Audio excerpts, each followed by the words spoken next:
అండి ఇప్పటికీ శాస్త్ర ప్రపంచంలో చాలామందికి, అంటే ప్రపంచంలో చాలామందికి ఓ సందేహం ఉంటుందండి. అది ఇప్పటికీ మిలియన్ కోట్ల ప్రశ్నే. ఏంటి ఆ ప్రశ్న అంటే, కోడి ముందా గుడ్డు ముందా? కొన్ని వందల సంవత్సరాలు కష్టపడి కొండను త్రవ్వి ఎలుకను పట్టారట. సామెత విన్నారా? కొండను త్రవ్వి ఎలుకను పట్టారు. ఇప్పుడు చెబుతున్నారండి, వాళ్ళు ఎలా నిర్ధారణకు వచ్చారంటే, OC17 అనే ఒక ప్రోటీన్ ఉండబట్టే అది ఎందులో ఉంటుందంటే కోడి అండాశయంలో ఉంటుంది. అది ఉంటేనే గుడ్డులో పెంకి ఏర్పడుతుంది, అది లేకపోతే పెంకి ఏర్పడదు. అంటే కోడి ఉంటే తప్ప గుడ్డు రాదు, ముందు కోడి అని ఇప్పుడు తేల్చారండి 2014లో. హేతువాదులు నాస్తికులు వినాలి. బైబిల్ ఎప్పుడు చెప్పిందో తెలుసా? చూడండి ఒకసారి. ఆదికాండం 1వ అధ్యాయము. ముందు దేవుడు గుడ్లు చేశాడో పక్షిని చేశాడో చూడండి.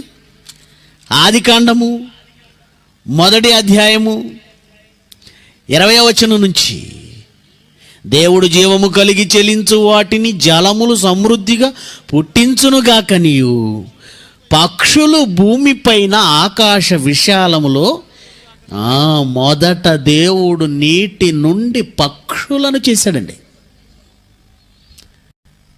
పక్షులు మొదట, తర్వాత దాని నుంచి గుడ్డు. విత్తు ముందా చెట్టు ముందా ప్రశ్న కూడా ఇదేనండి. ముందు దేవుడు 3వ దినమున ఏమేమి సృష్టించాడండి? 3వ దినాన. చూడండి ఒకసారి. అదే ఆదికాండం 1వ అధ్యాయము 11వ వచనం. దేవుడు గడ్డిని విత్తనములిచ్చు చెట్లను భూమి మీద తమ జాతి ప్రకారము తమలో విత్తనములు గల ఫలమిచ్చు ఫలవృక్షములను భూమి మొలిపించాలి. చూసారండి ఏమండి? ఒక మత గ్రంథం అని నువ్వు ముద్ర వేస్తే అది మనుషుల మెదడులోంచి పుట్టింది అని అర్థం.